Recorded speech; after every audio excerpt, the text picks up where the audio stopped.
Have you ever felt like the more you chase money, the more it runs away from you? No matter how much money you get, you end up spending it all away. Here I'm talking about a very specific conjunction and a yuti that I have seen in multiple of my readings and my research, and this energy plays out again and again. In fact, there is a lot of misconception also that it leads to a break in marriage, or rather there would be a no marriage yoga, and so on and so forth. God knows what all. Namaste everyone, welcome back to Grihalok. This is Archit, and today we will be deep diving into the yuti between Venus and Ketu and the results that you can expect from it in your horoscope. So this is probably one of the most misunderstood yuti of astrology, the yuti between Venus and Ketu. If they are sitting together or in trine to one another, or even when Ketu is sitting in the second house to Venus, energy is the same. It will play out in almost the same way. So we will be covering this and understanding this from three angles, from three perspectives. One is from the perspective of relationships, one is from the perspective of money, the third one is from the perspective of health. So first, understanding about the relationship aspect of this combination. There is a lot of misconception that it leads to a break in marriage, or rather a no marriage, which is not true.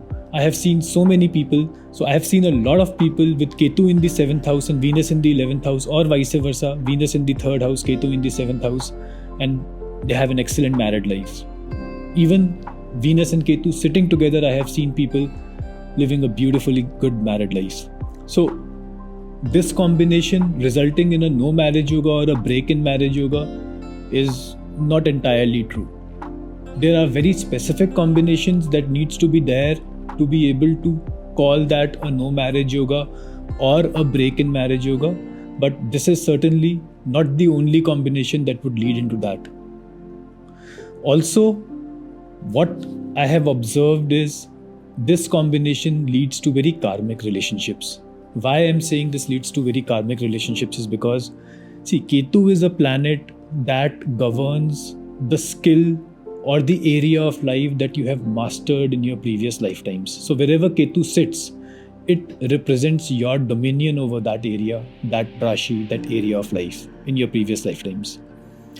So there is a particular memory in your subconscious head about how a relationship would be.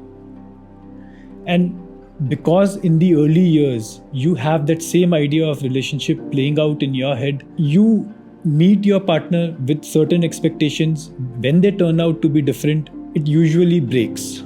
So relationships, all the relationships that people of Venus-Ketu conjunction come across in their life, especially the ones with the opposite sex, they are very karmic in nature.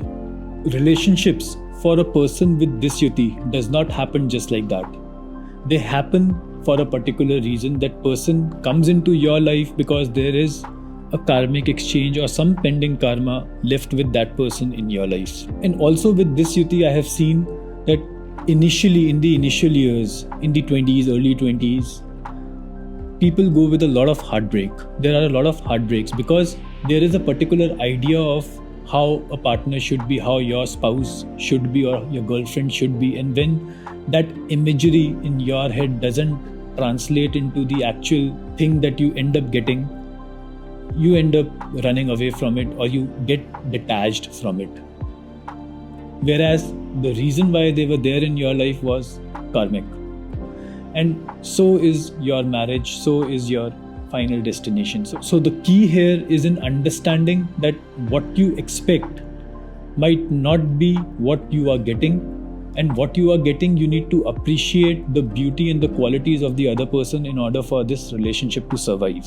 The moment you are able to see past your illusions, your creation in your head of a particular ideal spouse, you will be able to have a very successful married life with this combination. And there are examples, there are so many people that I have seen who are living an absolutely wonderful married life with this combination.